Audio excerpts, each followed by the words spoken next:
জল্পনায় সত্যি হলো, বিধানসভা ভোটের আগে বিজেপিতে যোগ তৃণমূল কাউন্সিলরের। বিজেপিতে যোগ উত্তর ব্যারাকপুর পুরসভার তৃণমূল কাউন্সিলর শ্রাবণী কাশ্যপ এবং তার স্বামীর।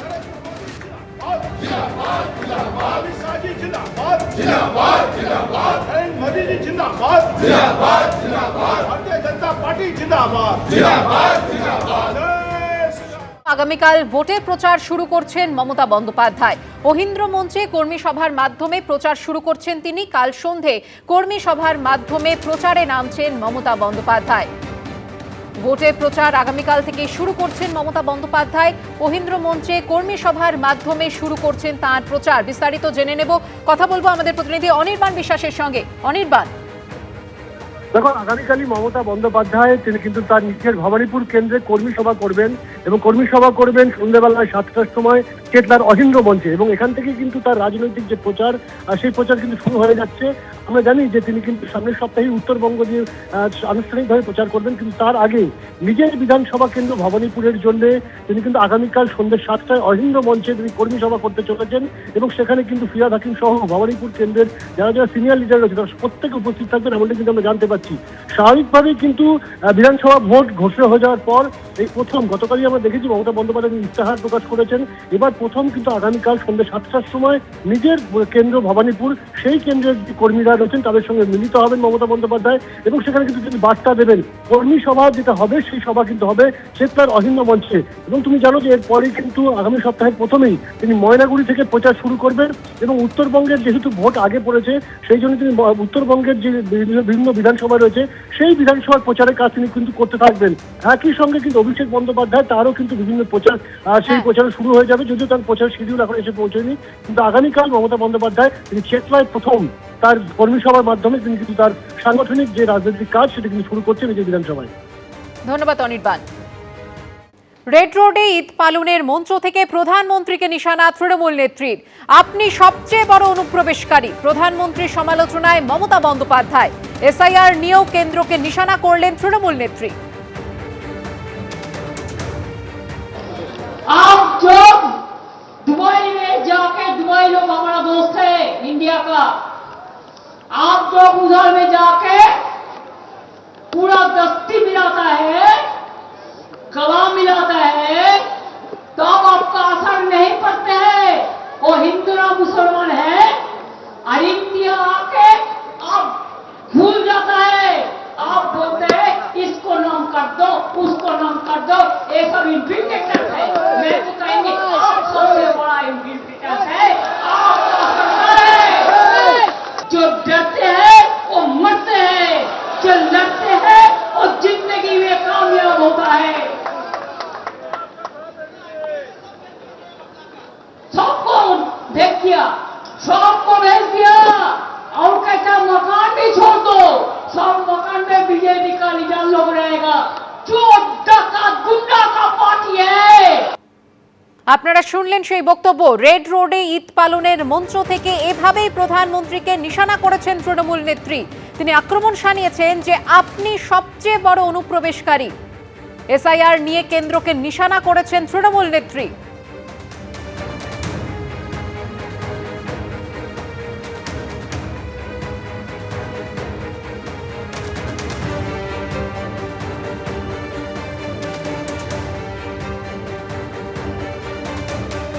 রেড রোডের মঞ্চ থেকে তিনি আরো বললেন যে বিজেপিকে হটিয়ে দেশ বাঁচাতে হবে। পশ্চিমবঙ্গকে যে টার্গেট করবে সে জাহান্নামে যাবে। রেড রোডে ঈদের মঞ্চ থেকে হুঙ্কার দিলেন তৃণমূল নেত্রী।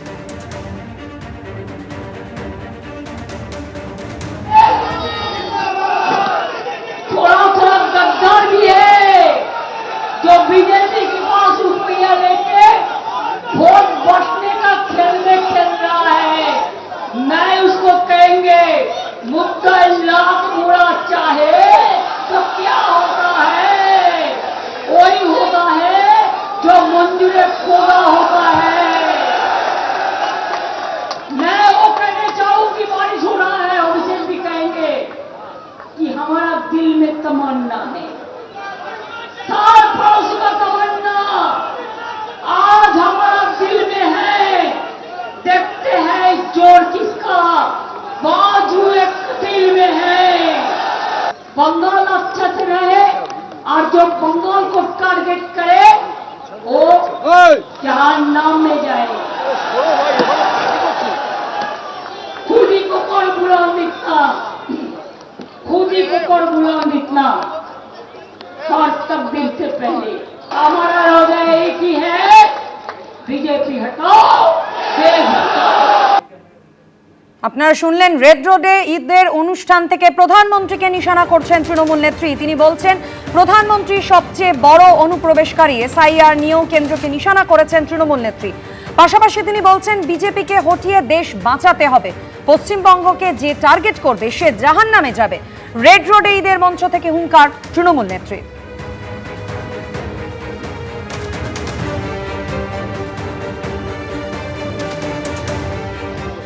आप जो दुबई में जाके, दुबई लोग हमारा दोस्त है इंडिया का, आप जो उधर में जाके पूरा दस्ती मिलाता है, गला मिलाता है, तो अब आपका असर नहीं पड़ते हैं। वो हिंदू ना मुसलमान है, और इंडिया आके आप भूल जाता है। आप बोलते हैं इसको नाम कर दो, उसको नाम कर दो, ये सब इन्फिल्ट्रेटर है। मैं तो कहेंगे आप सबसे बड़ा इन्फिल्ट्रेटर है, आपका सरकार है। जो डरते हैं वो मरते हैं, जो लड़ते हैं वो जिंदगी में कामयाब होता है। सबको भेज दिया, सबको भेज दिया, और कहता मकान भी छोड़ दो, सब मकान में बीजेपी का निजाम लोग रहेगा। जो डका गुंडा का पार्टी है। আর এই মুহূর্তে আমরা টেলিফোনে যোগাযোগ করে নিয়েছি বিজেপি মুখপাত্র দেবজিৎ সরকারের সঙ্গে। দেবজিৎ বাবু, আপনি শুনলেন রেড রোডে ঈদের অনুষ্ঠান থেকে মুখ্যমন্ত্রী মমতা বন্দ্যোপাধ্যায় প্রধানমন্ত্রীকে সবচেয়ে বড় অনুপ্রবেশকারী বলে আক্রমণ করছেন। পাশাপাশি তিনি বলছেন বিজেপিকে হটিয়ে দেশ বাঁচাতে হবে, পশ্চিমবঙ্গকে যে টার্গেট করবে সে জাহান্নামে যাবে। রেড রোডে ঈদের মঞ্চকে রাজনৈতিক মঞ্চ শুধু নয়, ধর্মীয় বিভাজনের যে রাস্তা তাকে চওড়া করার একটা পদ্ধতি হিসেবে মুখ্যমন্ত্রী বরাবরই ব্যবহার করেন। আজকে সমস্ত সীমা তিনি ছাড়ালেন, কিন্তু কিছু করার নেই, তার শেষ অস্ত্র তিনি প্রয়োগ করছেন। কিন্তু মুখ্যমন্ত্রী জিততে পারবেন না, তার দল কোথাও জিতবে না। হিন্দু মুসলমান নির্বিশেষে পশ্চিমবঙ্গের বাঙালি মুখ্যমন্ত্রী এবং তার দল তৃণমূল কংগ্রেসকে পরিত্যাগ করেছেন। তৃণমূল কংগ্রেস গত ১.৫ দশক ধরে মানুষকে যেভাবে ধোঁকা দিয়েছে, পশ্চিমবঙ্গের বাঙালিকে যেভাবে ঠকিয়েছে, হিন্দু মুসলমান নির্বিশেষে সবার প্রতি যে অন্যায় করেছে, যেভাবে চাকরি চুরি এবং অন্যান্য প্রশাসনিক দুর্নীতি, খুন এবং অন্যদিকে তোষণ, সব থেকে বড় কথা পশ্চিমবঙ্গের দ্বিতীয় বৃহত্তম সংখ্যাগুরু গোষ্ঠী যাদেরকে তিনি দুধেল গাই বলে বারবার অপমান করেছেন, তারা মমতা বন্দ্যোপাধ্যায়কে ক্ষমা করবেন না। মমতা বন্দ্যোপাধ্যায়ের এসব অলীক ভাষণ কেউ বিশ্বাস করছেন না। সবাই জানে যে প্রধানমন্ত্রী কি করছেন এবং সবাই জানে বিজেপি কি করছে। 2026-এর নির্বাচন তৃণমূলের বিসর্জন। মমতা বন্দ্যোপাধ্যায় এরপরে অখণ্ড অবসর পাবেন, তিনি সাবধানে থাকতে পারবেন, তিনি সুখে থাকতে পারবেন, শান্তিতে থাকতে পারবেন। আমরা বাঙালি বাঁচতে চাই, পশ্চিমবঙ্গকে ইসলামিক রিপাবলিক অফ পশ্চিম বাংলাদেশে পরিণত করতে আমরা দেব না। বাঙালি বাঁচতে চায়, সেই জন্য বাঙালি 26-এর নির্বাচনে বিজেপিকে ক্ষমতায় আনবে এবং পশ্চিমবঙ্গের প্রথম বাঙালি জনতার সরকার গঠিত হতে চলেছে। ধন্যবাদ দেবজিৎ দা। এবিপি আনন্দ, এগিয়ে থাকে, এগিয়ে রাখে।